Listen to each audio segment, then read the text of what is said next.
কক্সবাজারের হোটেল স্টাইলের টমেটো ভর্তা। এই ভর্তাটা যেদিন বাসায় বানাবেন সেদিন কিন্তু চালের পরিমাণটা একটু বেশিই দিতে হবে, কারণ এত মজা হয় যে ভাতে টান পড়ে যাবে। এই টমেটো ভর্তা করার জন্য এখানে পাকা পাকা টমেটো নিয়েছি, আর টমেটোগুলোকে মাঝখান থেকে দুটো টুকরো করে নিয়েছি। এবার ফ্রাই প্যানে হালকা তেল দিয়ে দিব, এরপরে টমেটোগুলোকে এক এক করে ফ্রাই প্যানের ভিতরে ঠিক এভাবে সাজিয়ে দিব। এখন উপর দিয়ে হালকা হলুদ আর অল্প পরিমাণে লবণ দিয়ে দিব। 10 মিনিট একটা পিঠ ভেজে নিব। একটা পিঠ যখন একটু হালকা হয়ে যাবে তখন উল্টিয়ে দিব। আর এই পর্যায়ে দিয়ে দিব বেশ কিছুটা রসুন। একটা সাইড ফাঁকা করে এখানে আমি বড় সাইজের একটা রসুন দিয়ে দিয়েছি। মাঝখানে রসুনটা দিব আর চার সাইডে টমেটো গুলো দিয়ে দিব।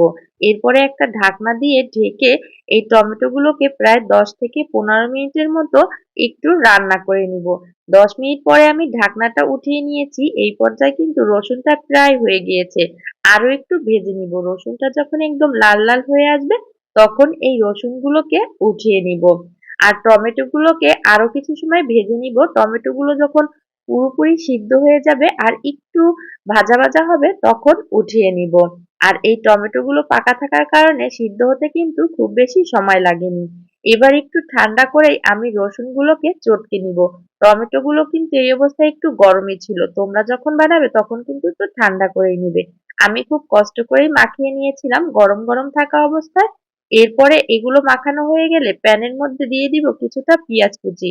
আর এখানে সামান্য সয়াবিন তেল দিয়েছি। তোমরা চাইলে এখানে সরিষার তেল দিয়েও এই পেঁয়াজটা ভেজে নিতে পারো। পেঁয়াজটা ব্রাউন কালার করে ভেজে এখানে আরো কিছুটা কাঁচা পেঁয়াজ দিয়ে দিব।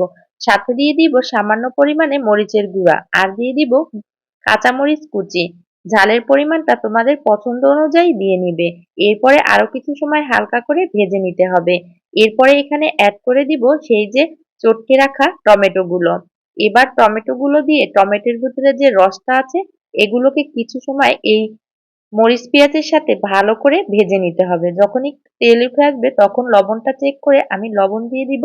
আর নামানোর ঠিক আগে দিয়ে দিব ধনিয়া পাতা। এবার ধনিয়া পাতাটাকে টমেটোর ভর্তার সাথে ভালো করে নেড়েচেড়ে মিশিয়ে নিতে হবে।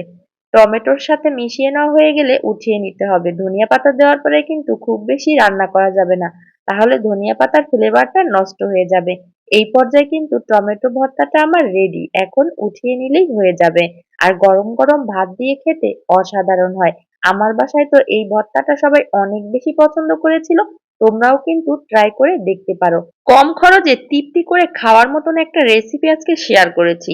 টমেটো কিন্তু বেশি দাম না। বাজার থেকে লাল লাল টমেটো কিনে এনে বাসায় থাকা উপকরণ দিয়েই এমন মজাদার টেস্টি একটা ভর্তা বাসায় বানিয়ে নিতে পারো। আর খেয়ে কিন্তু বলতেই হবে এটা কত মজার হয়েছিল। ভিডিওটা ভালো লাগলে অবশ্যই কমেন্টে জানাবে। আজকে এখানেই বিদায় নিচ্ছি। আল্লাহ হাফেজ।